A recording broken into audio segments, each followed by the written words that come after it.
मुझे दंड मत दीजिए।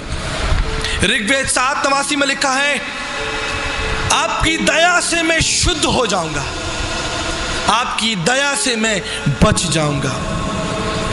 ऋग्वेद 5 अध्याय उसके 8 और 78 पद में लिखा है, इन समस्त पापों को मेरे जीवन से दूर कर दीजिए।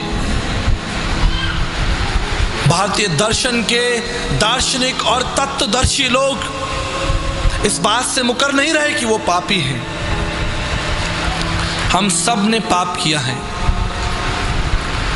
ऋग्वेद के 10वें मंडल 90 पद में लिखा है, स्वयं परमेश्वर इस पाप के बंधन को तोड़ने के लिए इस पृथ्वी पर देह रूप धारण करेगा, जो देह के रूप में प्रकट होकर स्वयं का बलिदान चढ़ा देगा।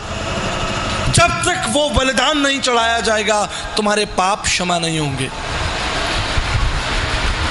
जब हम न्याय के अधीन होते हैं तो दंड कर हमें चुकाना पड़ता है, दंड हमको देना पड़ता है जब न्याय हमारे ऊपर हावी हो जाता है।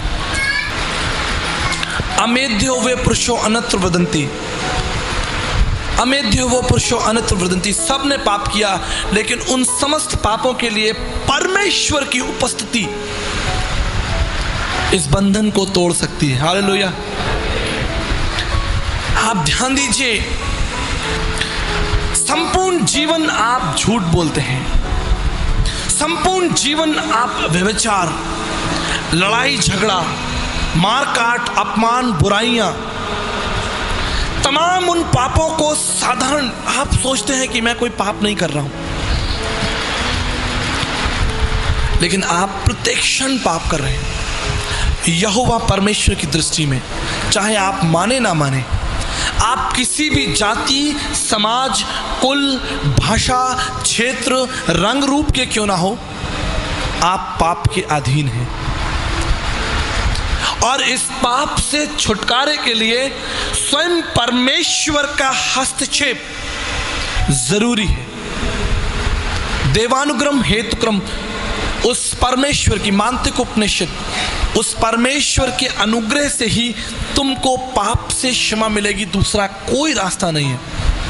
न योगेन सांख्यन कर्मणा नो न विद्याया ब्रह्मकित मोक्ष विद्यते सिद्धाय नान्यथा। विवेक चूड़ामणि 56 में लिखा है।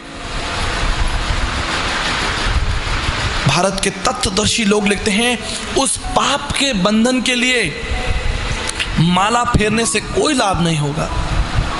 उस पाप के बंधन को तोड़ने के लिए चढ़ा